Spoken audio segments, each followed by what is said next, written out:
Hey everybody, it's John, Old Man Outdoors. On the back porch today, drinking a little bit of coffee. It's a beautiful Saturday morning here in the upper east side of Texas. Getting along here about, I think it was 20th of March. Of course, you see these, I don't know, a week or two after I get them. I really take spurts on this YouTube thing. Been doing it for about 17 years. And I'll get a wild hair sometimes and I'll record, one a day for 2 or 3 days and then put them up about a week apart. And then sometimes I might lay off for a year. Yeah, pretty inconsistent, which is exactly what the YouTube gurus and all the cool kids say you shouldn't do. You should be posting all the time, but I do it for fun. Just kind of look back, gripe a little bit on this channel. I've got 2 other channels I don't gripe quite as much on, but there are 3 other channels I don't gripe at all on them. But on this one, uh, grab your britches because it's griping time almost all days. I want to talk a little bit today about the Department of Homeland Security and all the buzz that they get. And first, let me at least set the stage a little bit. I do have compassion for the employees that have missed paychecks. That's goes without saying. And they got families to feed. They've got obligations. They've got house payments they got to make, car payments to make, insurance to buy, and so forth. Things are expensive anytime, whether we're in this time of our stage or whatever it is. But I do have compassion for those people that do work for the TSA, Department of Homeland Security, and so forth, that apparently, depending on what news source you listen to, it's always the other side's fault why it has not passed. I'm not going to get into that. I want to specifically talk about the TSA, Transportation Safety Administration, I believe is what TSA stands for. Just briefly review, I had a job that required me to travel 46 states. I had that job for quite a few years, several decades, as a matter of fact. And of course, I traveled a great deal before September 11th of 2001, or 9/11, I guess, as people know it by. And travel was getting pretty rambunctious at that time compared to what it was just 15 years before that, say in the 70s and 80s.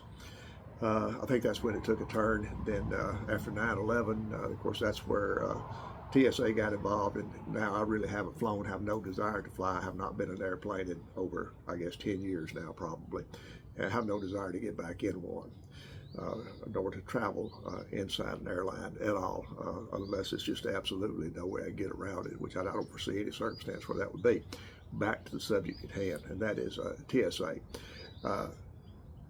Although I do feel bad for those folks, I have no idea why we have a TSA. Now, I know, calm down, somebody's probably already starting to fuss. Those aren't my airplanes I'm protecting. They really aren't. If an airline wants to provide safe travel, the airline can provide their own security lines. And if someone wants to pay for that extra safety benefit, which I would if I were fly, I would say, stick another $3 or $4 on the ticket to support TSA. And I would choose that airline that wants to protect their airlines and the travelers that are on those airlines. But just carte blanche, say TSA, we're going to protect the railroads, we're going to protect everything in the world, especially airplanes. I'm talking about specific airports because that's where it looks at it right now. TSA needs to be completely gone from the airport. Let that be private. Let the airlines themselves take care of that. And let them provide their own security. If there's anything suspicious that goes on, that's what the airport police are there for. But this idea, and I don't know of anything that TSA's actually stopped. Well, you can say, well, look here, they caught this, or they caught a pocket knife, or look here, they had somebody who went out at the gun range this weekend and left a bullet in their bag, and the next thing you know, it's a big news story. But was that really terrorism, or was that absent-mindedness? Or someone like me who, since they've been a little boy, carry a pocket knife everywhere they go.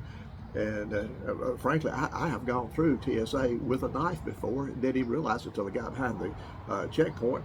And then what do I do then? Do I go back and tell them, hey, y'all messed up? Or do I try to make it? Because once I get behind, when I get to my destination, I can walk back out again. I think that happened in North Carolina probably 15 years ago. I remember I was at a trade show, and at one time you had these little knives that you slip out. Well, I took my pocket knife out because I knew better than put that, but I had that other thing, which I just got that morning from this trade show, left it in the pocket, walked right straight through.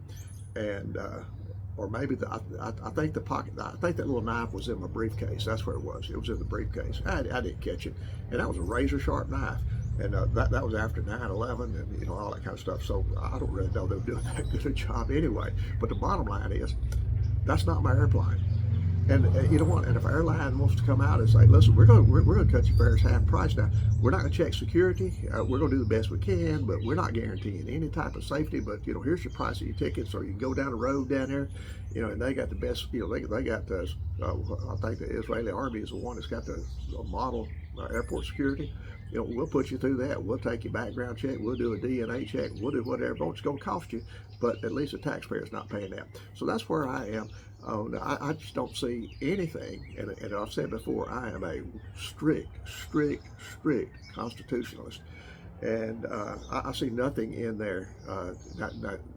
You can say, well, it implies that. Well, be careful when you start saying it implies.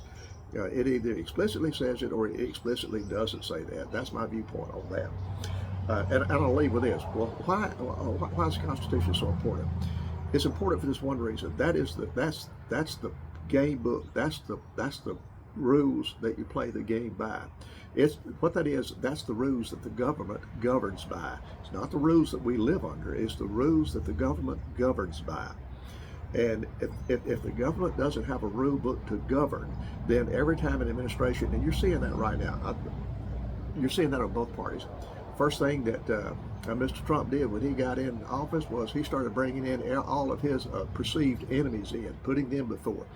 First, now what you're seeing is, well, just wait. When the Democrats get control, we're going to bring all of Trump's people in, and you know we're going to excoriate those people, and we're going to press charges.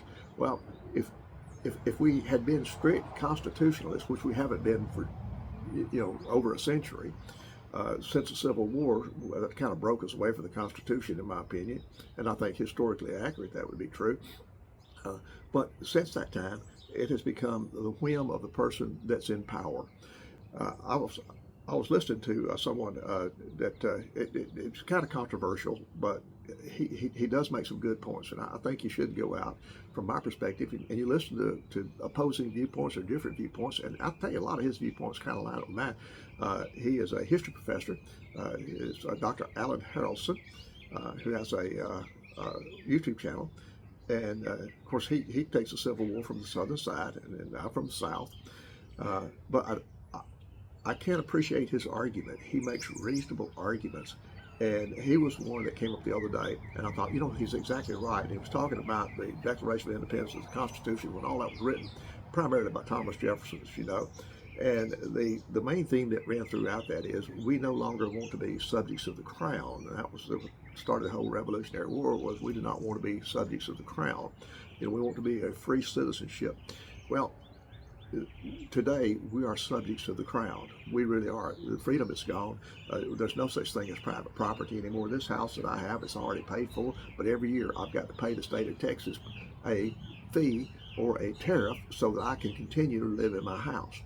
And I'm paying income tax is literally at the point of jail time if I don't do that. So all this stuff right here just boils down to we are subjects of the crown once again. We've gotten totally far away from that.